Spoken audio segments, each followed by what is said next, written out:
Welcome everyone to the Tuesday morning market and news recap. I'm your host Bobby Bones, and I hope everyone is having a wonderful and great week so far. Today it's June 24th, 2025. Using free speech to free minds. Amen. So I wanted to go over a few things that's happened over the last couple of weeks, including the latest news that's coming out of Iran. So today I want to go over the markets and how they're reacting, especially what's happening to the dollar. Then I want to go over the No Kings rally at Myrtle Beach that I attended. And kind of give you my perspective on what was told to me and what I witnessed being there. Then we're going to get into the Ted Cruz versus Tucker Carlson debate. That was a very interesting conversation where I think Ted Cruz really ruined his career in politics, because I'm not sure how the people of Texas are going to want, their senator to represent a foreign state over their own. And so let's get into it. So since my last show, now mind you, I haven't done a show in my studio since the 8th. So let's talk about gold. What's happened with gold? So gold has risen $70 per ounce since my last show. It started out the last time at $3,325 per ounce, and now it's landed at $3,395 per ounce. Now, look into the futures. Gold futures are slightly down, and that could be because of what's going on in Iran. Maybe, people have false optimism that we're going to have peace in the Middle East, so they don't have to protect their assets. But again, you buy gold and silver or safe, sound assets to protect your wealth, especially if you're betting that the government's going to continue to do the wrong thing, if you feel that the Federal Reserve is going to continue to do the wrong thing. So, we'll have to see how that plays out. But so far, since my last show, gold has risen $70 per ounce. So that's not bad in 2 weeks. I mean, $35 per week on average move up. That's a big move for gold. Now, silver also held on to its gains over the past 2 weeks. So the last time I did my show, it was $36.16 per ounce. And since then, it is now at $36.36 per ounce. So for me, it looks like silver has built a base above $35 per ounce.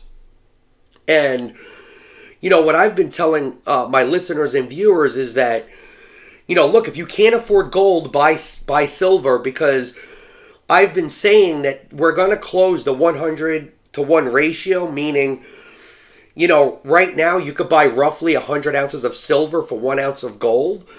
And that, historically has never been the case, that you could get that much silver for 1 ounce of gold. I believe that this is still an incredible deal for silver. So again, if you can't afford gold, buy silver. Again, if you could afford gold, buy gold. But what you want to do is you want to get out of the dollar. You want to get out of risk assets, regardless if the peace deal in Iran holds or not, or what's going to happen. You still want to protect your assets. So let's look at the gold and silver miners. So the GDX started out at $51.61 and had a nice move up to $53.06. So we've had an increase in the GDX stock at $1.45 per share over the past 2 weeks. Again, that's a nice move up for that stock.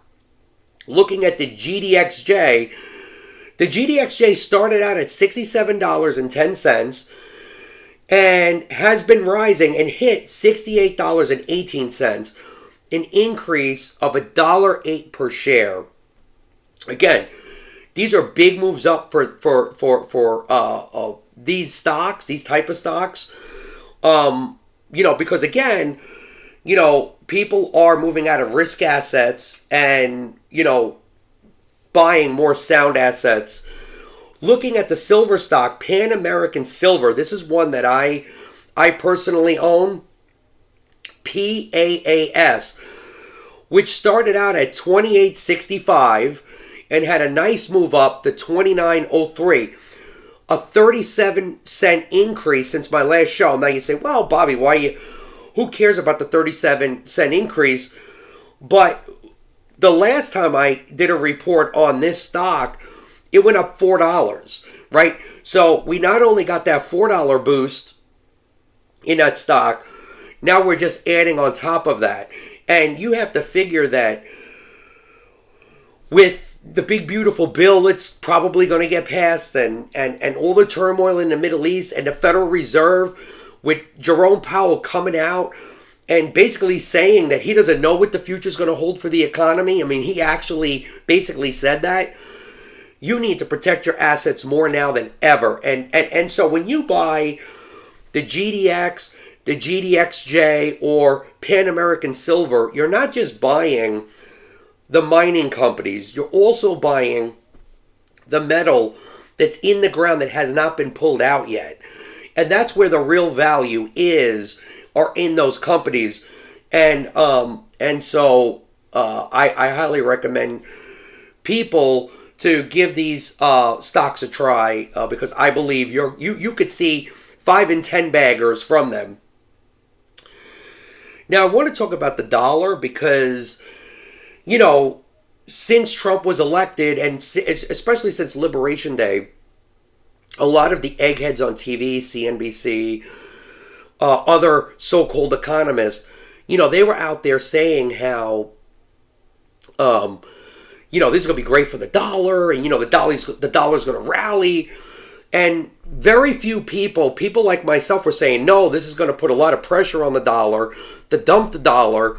And so let's talk about it. So the dollar started out at 99.202 and landed at 98.04 since the last time I did my show. And what's happening is this is a continuation of people moving out of the dollar and back into sound assets. Now, check this out. The dollar now has fallen to its lowest levels against the Swiss franc since 2011. When the dollar falls another 3.5% from here, which will likely be before the year's end, it will hit an all-time new record low against the franc. Over an 80% drop since going off the gold standard. So think about that. We've lost we're heading towards 80% drop since since we've left the gold standard. And a lot of people in crypto, they like to say, gold failed. It wasn't gold that failed. What failed were our politicians. See, gold is the chaperone for politicians, right? Because when you're on a gold standard, what it does is it puts a brake on government from being able to go out, borrow a bunch of money, print a bunch of money, to then go out and auction off other people's stuff by buying other voters. That's why we need sound money back in our currency. So this way we could stop the out of control spending and loss of purchasing power in our money. So just to put this into perspective, since Trump's Liberation Day, the dollar is now down 11% since then. So again, you won't hear it on CNBC, you won't hear about it on Bloomberg News, or Fox Business. They do not talk about the dollar enough because they don't want to let the chickens out, right? They don't want to let the American people know, hey, this was a bad economic policy. they're looking for these tax cuts, even the left. And it's funny because when I went, which I'm going to get into in a minute, to the No Kings rally, and now mind you, most of those people are primary leftists or on the left. They also understand that, congressmen, Democrats especially, they're like, oh, they give a wink and a nod, like, oh, we're not for this bill, but do you really see them fighting against it? And they know that they have their corporate masters. And so, yeah, of course, yeah, they're not fighting against this bill. They'll vote against it.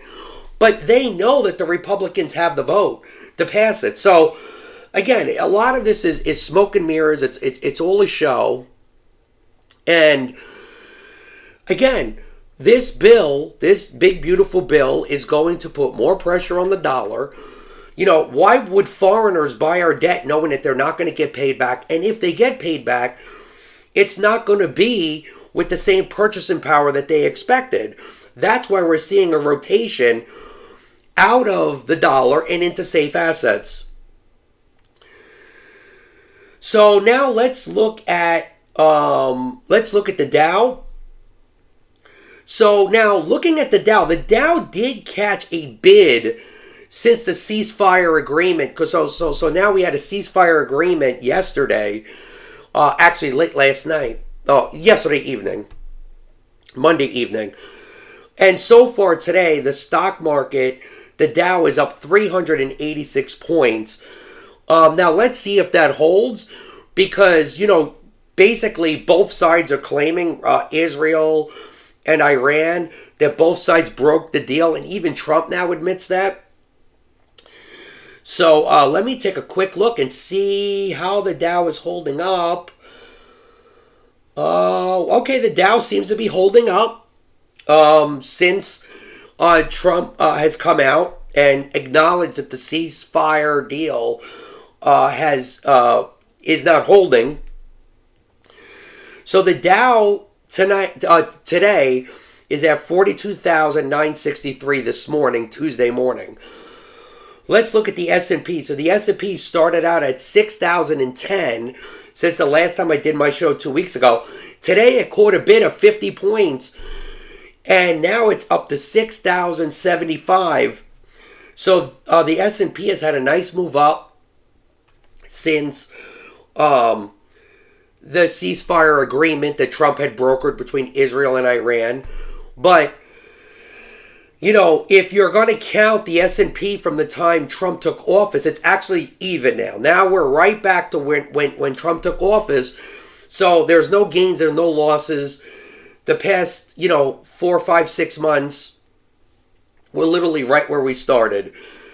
Listen, I hope that you're enjoying the show. If you could, please subscribe to my YouTube at youtube.com/@BrewMedia.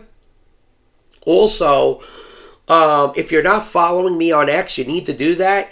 It's at x.com/BrewMedia. Look, my goal is to go live on those platforms and to be able to reach more people. So, if you want good, sound economic policies, more of a libertarian kind of perspective, if you want to hear both, conservatives and Democrats get to have a voice, this is the channel for that. And so now I wanted to go into, and I'm going to give an example of that right now, into my event that I went to last week, the No Kings rally in Myrtle Beach. I want to go over a couple of videos that really stood out to me. Because, again, my goal is to get out there and talk to people. And look, I wish I only got to talk to one side because the battery died on my camera. But if I had more time, I would have crossed the street and spoke to the more conservative side of the protest. But what I did notice at the No Kings rally is not only do both sides acknowledge that the media in both parties are corrupt and in the tank for their corporate masters, but really how skeptical they are of government in general. So let's talk about, let me just show you exactly what I witnessed, and we'll go over it. Thank you. The Democratic Party has been and continues to be totally ineffectual. They, to me, That's what I hear. to me, they have no idea what the people really want. Yeah. So think about that. Here I am. I'm at the No Kings rally, and these are supposed to be people mainly on the left, and they're complaining, saying, hey, wait a minute. The Democratic Party is completely ineffectual. And when he said that, his name is John. He's 82 years old, and it made me think about all the Democrats that ended up voting for Trump, and why was that? Because, Trump, whether if you like him, hate him, love him, he spoke to those people. He said, hey, look, the economy is fake. The news media is fake, and he spoke to those people.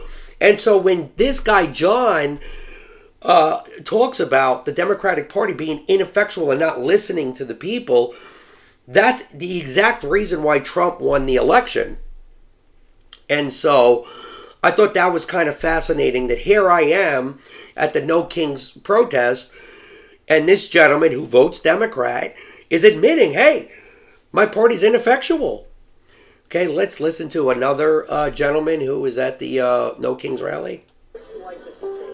I would like to see every fascist, first and foremost, get rid of everybody who doesn't actually truly believe in the Constitution out of our government. Okay, amen. I like that. That's what... I'm a libertarian. Well, we have to follow by the rules we followed for 250 years. That's what all I'm asking. This is not that. This is... Right. So again, here we have another protester. He was younger. He was probably, if I had to ballpark it, 25 to 27 years old. And to be honest with you, if I was going to judge him just from his appearance, I thought, oh my God, this is probably going to be an anarchist. Who knows what this guy's going to say? And here he is. He was wearing all black. He had his face covered up, wearing a black cap. And here he is. I'm asking him, I'm saying, hey, what's the most important thing that we can do, right now? And he's saying, hey, follow the Constitution. And that's what us libertarians want. Look, I'm a libertarian. I was very honest with everybody. I did not hide the fact that I was a libertarian. I wanted them to know I wasn't a Democrat. But I did not play any gotcha games. I didn't, look, it wasn't a debate for me to go in and just firebomb them. Now, in the future, I will be going out and having debates, but that wasn't this. This was, I wanted to get out there, I wanted to talk to these people, and I wanted to see if we agreed on anything. And so far, 2 for 2, I agreed with them, and I have a feeling that most of you will agree with what those two gentlemen had just said regarding that, because we do need to follow the Constitution. Okay, let's check out this young lady, and I'll give you some perspective on that. You're always hearing their corporate, their corporate.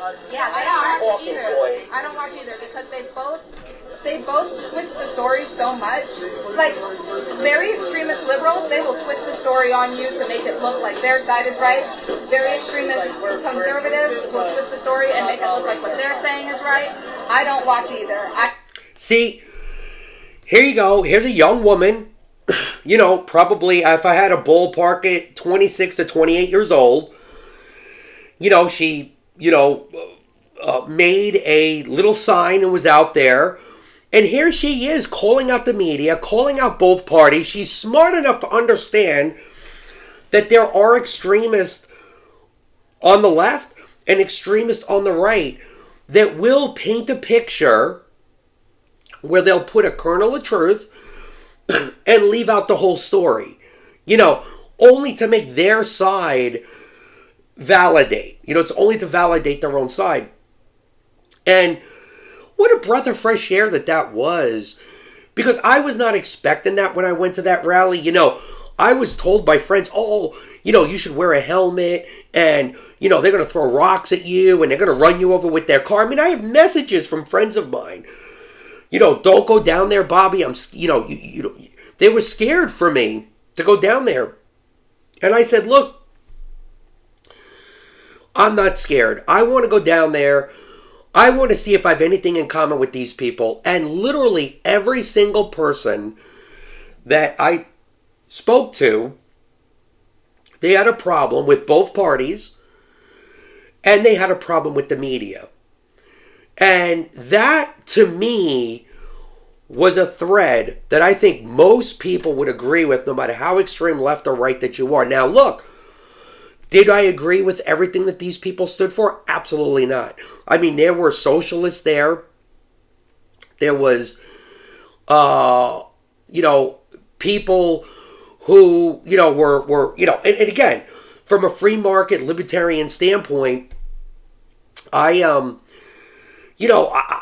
I'm not for socialism, and so I could have gone in there and, just, hammered what they believed as far as policies go, but that's not what I wanted to do. I wanted to go down there and see if I found a common thread between all of us, and I did. And so I was very happy with that video, and if you haven't seen that video, it's called No Kings - Myrtle Beach. Go check it out. It's an incredible video, and check out the whole thing and tell me what you think. So now I'm going to move on to the Ted Cruz Tucker Carlson conversation that took place. You had Ted Cruz Tucker Carlson interviewing Ted Cruz, and really, for me, and now it explains to me why I was a big supporter of Ted Cruz. When Ted Cruz first came on the scene, he was like a Tea Party guy, limited government guy. And now I understand why he's been disappointing me over the past 8 to 10 years. Now I know why. And I'm going to play a couple of clips and go over them. And let's talk about it. Because I feel like this stuff is so important. And I hope you enjoy. So check this out. Mossad is one of the best intelligence sources on the planet. The enemies of Israel, the people who hate Israel, they all hate us. It's almost a perfect overlap. And so if we tried to recreate, if we're just trying to defend America... I drink black coffee. my coffee pot broke. So I'm going to have Dunkin' Donuts. They're not a sponsor of mine, but, when I'm in the clutch, I got to get a coffee. So anyway. We tried to recreate the national security benefits of our alliance with Israel. It would cost, I don't know, $30 billion, $300 billion. So can you elaborate? And again, I'm going into this as someone who's always liked Israel and still does. But I also think at this point, given where we are, it's fair to ask rational questions about what the benefits are. Good. So does Mossad share all of its intelligence with us? Oh, probably not, but they share a lot. We don't share all of our intelligence with them, but we share a lot. It's a close alliance. Do they spy domestically in the United States? Oh, they probably do, and we do as well. And friends and allies spy on each other, and I assume all of our allies spy on us. And that's okay with you? You know what? One of the things about being a conservative is that you're not naive and utopian. You don't think humans are all... Part of the reason socialism doesn't work is the mantra from each according to... I like how he goes into socialism, because he knows Tucker's going to agree with that. But that's not the question, whether or not... like Tucker didn't need a lesson on socialism, versus free market capitalism, right? But that was a good... Right here, Ted Cruz tried to divert, but he wasn't really that successful. Abilities to each according to his needs doesn't work. As a conservative, I assume people act in their rational self-interest. So it's conservative to pay people to spy on you? It's conservative to recognize that human beings act in their own self-interest, and every one of our friends spies on us, and I'm not... Do you like it? That's my question. I'm not asking whether they have motive to do it. Of course they do. I understand that, and by the way, I'm not mad at that. But you're an American lawmaker, so I just want to know. Hold on, I want to know your attitude. Yeah. You said that your guiding principle, in fact, the only principle, the only criterion, guiding, the overwhelming. I wouldn't say only. Is it in America's interest? Is it in America's interest for Israel to spy on us, including on the president? America's interest to be closely allied with Israel because we get huge benefits for it, and you want to see the clearest. But I just want to stop on the spying for a second. That it takes place, as you know, and including on the president of the United States and several precedents. And I just want to know if that's okay, and why is it okay? Wouldn't an American lawmaker say to a client state, "You're not allowed to spy on us"? I'm sorry, I know why you want to. I'm not mad at you, but you're not allowed to. Sure, and I don't care for it. I don't want to be spied on by you. Is that? It's kind of weird not to say that, but you don't seem able to say that. Sure, I would say don't spy on us. They're going to anyway. And by the way, the Brits are, the Canadians are. Like, I don't think... Well, I'm not for that at all. I think it's disgusting. But we don't actually pay their... Right. You know, we're not their most meaningful sponsor. We're not sort of paying for the operations of the British government. So I got to say, and this is... It's weird. We're talking about isolationists, the obsession with Israel. Why is Israel... Well, I don't think I'm obsessed with Israel. Okay, but I think a lot of people are, and like the question, Israel spies on us. Well, so does every other country. Why are you mad at Israel? I guess... No. I'm hardly the one who's... I've never taken money from the Israel lobby. Have you? Taken money from the Israel... From AIPAC. So AIPAC raises a lot of money for me, but it's actually a misnomer because the people who raise money are individuals. Right. So it's not the PAC itself, but they're individual members who believe in the American-Israeli... friendship is and relationship. Is AIPAC a foreign lobby? No, it's an American lobby. It's the AIPAC stands for the America-Israeli Political... Everybody knows that AIPAC works on behalf of Israel. Like, you have to be, like, brain dead.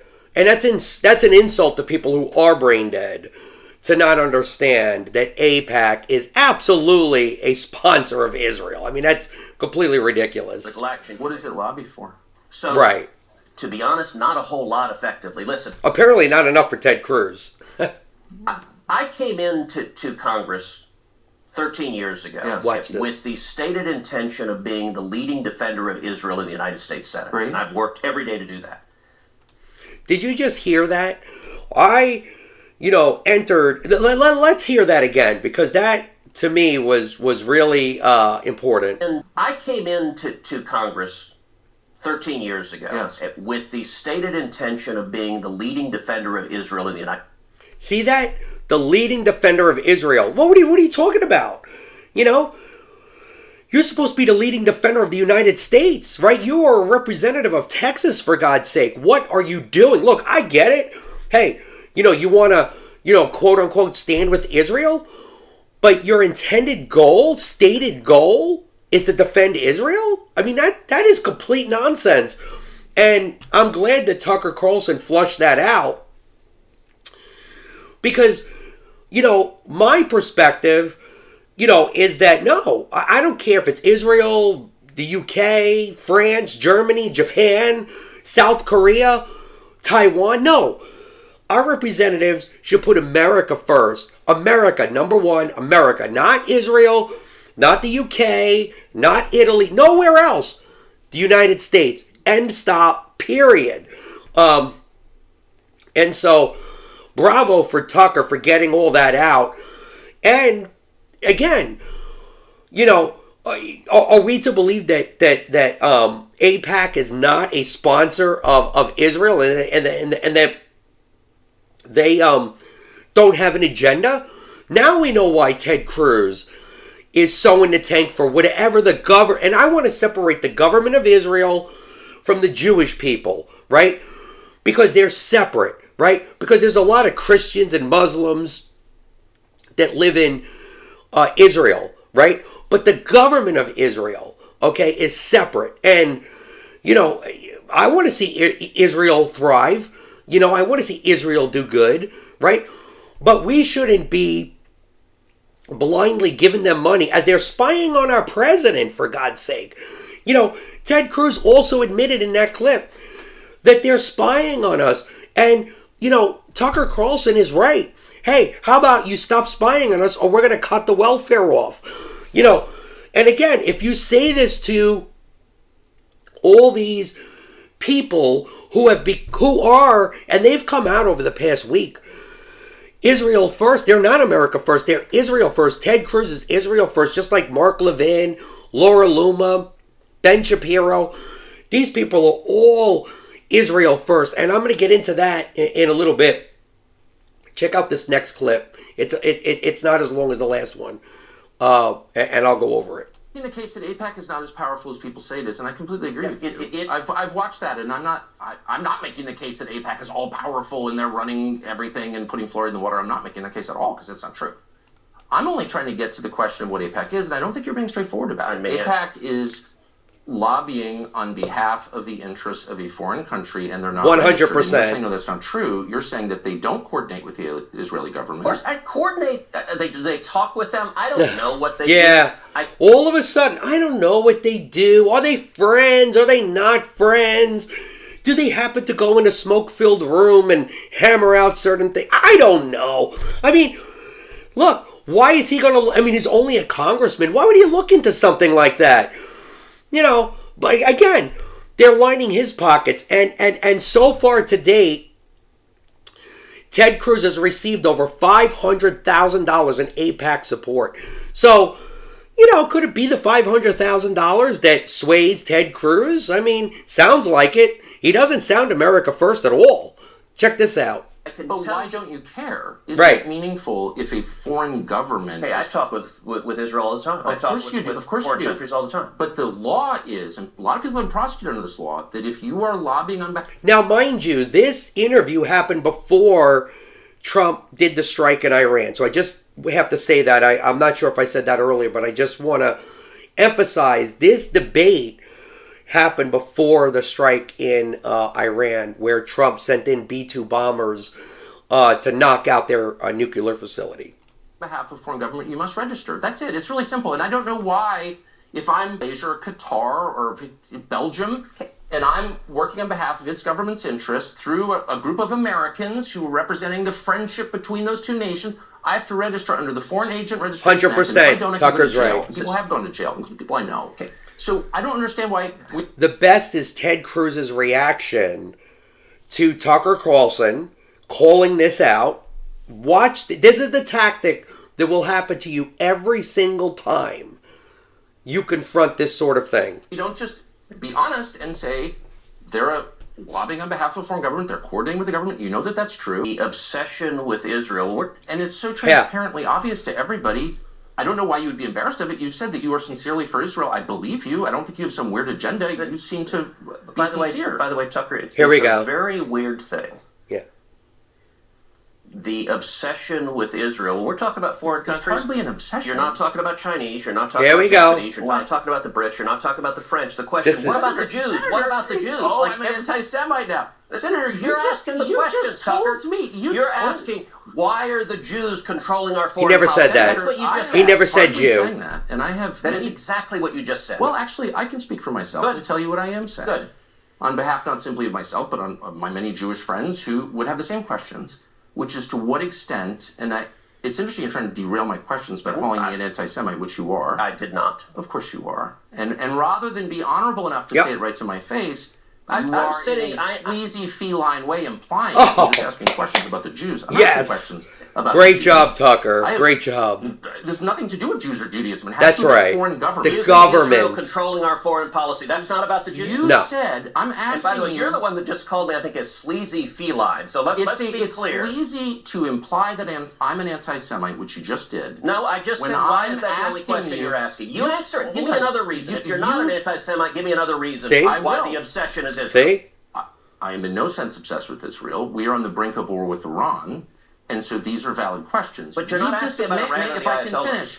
Right, because, mind you, Israel, and now we know for a fact that Netanyahu had lied to President Trump about Iran being days from having a nuclear weapon or weeks from having a nuclear weapon, because Tulsi Gabbard, you know, she testified to Congress just, you know, a month and a half ago, talking about how, no, you know, yes, they have a program there, but they are not building nukes, and they are nowhere near to having the nuke. Then just 2 weeks ago, Iran had inspectors go into Iran, and they had a report that backed up Tulsi Gabbard's report that no, Iran, it would take over a year if Iran was going to work as hard as they could to get a nuke. So we were not under imminent threat, like Netanyahu said. And, you know, and if you questioned this stuff, you know, you were, you know, called an anti-Semite. You know, you were outcasted. And so now, fast forward to last night. So literally, I was on my live last night on Facebook, and I had heard about the ceasefire, and I said, look, I praise President Trump that hopefully that this deal holds. But I said, I got to be honest. I watched Israel break ceasefire deals before. I've heard Iran watched it. I watched them break ceasefire deals before. So, you know, I watched a lot of Trump's MAGA supporters calling victory and all this. And I was saying, wait a minute. You know, I don't even trust my own government. You know, my government has lied to me. I think any government that doesn't release the documents on whenever their own president gets murdered, that they're hiding stuff, or 9/11 and all this other stuff, Jeffrey Epstein. No, I'm sorry. I don't even trust my own government. So if you're going to ask me, do I trust the Israel government or Iran government? No, absolutely not. So I was very skeptical about it last night. But, you know, I was very hopeful that it could hold. Now, I go to bed, wake up today. Now I turn on the TV, and this is what I hear from Donald Trump, President Trump. Check this out. The likes of which I've never seen before. The biggest load that we've seen. I'm not happy with Israel. You know, when I say, okay, now you have 12 hours, you don't go out in the first hour and just drop everything you have on them. So I'm not happy with them. I'm not happy with Iran either. But I'm really unhappy if Israel's going out this morning because the one rocket that didn't land, that was shot, perhaps by mistake, that didn't land. I'm not happy about that. You know what? We basically have two countries that have been fighting so long and so hard that they don't know what they're doing. Do you understand that?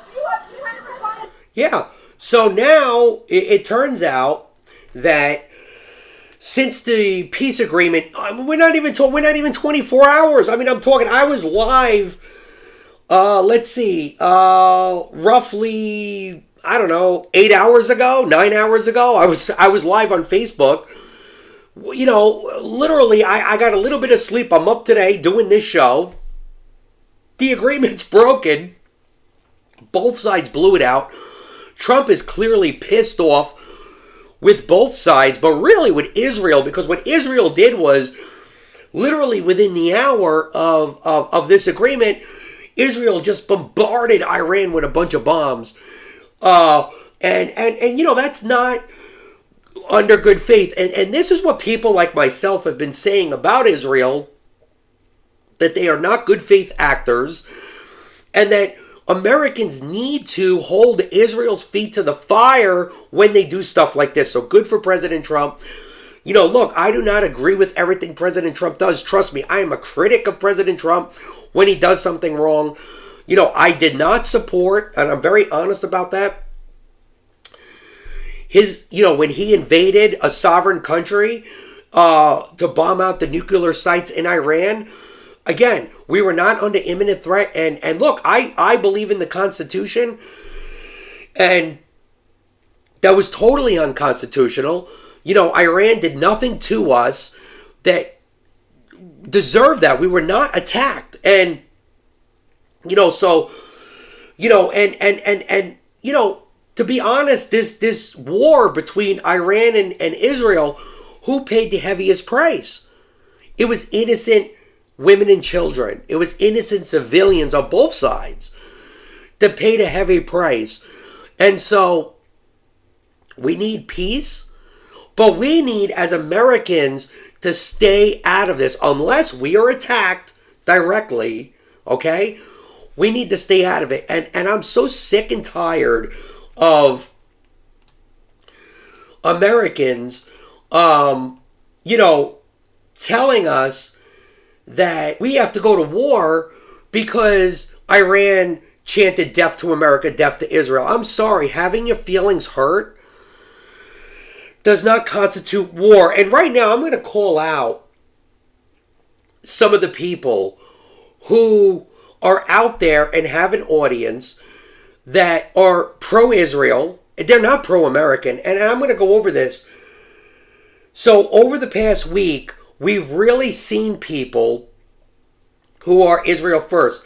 Ted Cruz, Ben Shapiro, Laura Loomer, she came out of nowhere, and Mark Levin. It is clear that all of these people have an allegiance where their allegiance lies. And it's not America first. It's Israel first. Just because so far we've avoided a complete catastrophe over the past week doesn't mean that we should just forget some of what these people were saying. People like Ted Cruz, who have been hollowed out and bought by AIPAC, saying how that his number one stated goal when he joined the Senate was to defend Israel. Not to represent the people of Texas, but rather a foreign country. Now let's talk about Ben Shapiro. Ben Shapiro was out there saying that the people in Gaza are so dangerous and so disgusting that we must remove these people from the ancestral homes and bring them to the United States. So basically what Ben Shapiro is saying is that America is an ashtray for the world because he considers the worst humans that he's calling these people the worst humans in the world. That, look, they can't be next to Israel. He has no problem dumping them in the United States. And so, look, these people, they are not America first. They are Israel first. I mean, we have Mark Levin calling for that Iran must fully surrender. And if not, we should bomb them into the Stone Age. Again, he wants to fight for Israel. He doesn't want to fight for the United States. He doesn't even care about the Constitution. These people are complete frauds. And so as an American like myself, I say no to people like Ben and Ted Cruz. You cannot treat our country like a massive ashtray and to work on behalf of foreign governments and interests. So anyway, I'm thankful for the ceasefire. However, I must point out that over the past week, we really seen where people have their allegiance to. So anyway, I'm going to wrap up this show. I really appreciate you taking the time to come check out my show. If you are not subscribed to my YouTube, please do so at youtube.com/@brewmedia. Also, if you're not following me on X, please right now follow me on X at x.com/brewmedia. I'm going to try and get out another show by the end of the week. Maybe around Friday night, Saturday. I might do another show because there's just so much going on. Look, I appreciate you, and please spread the word and stay safe. Be prosperous. Put the Constitution first. Put your family first, right? Don't give up on what you believe. I appreciate you. Thank God and take care.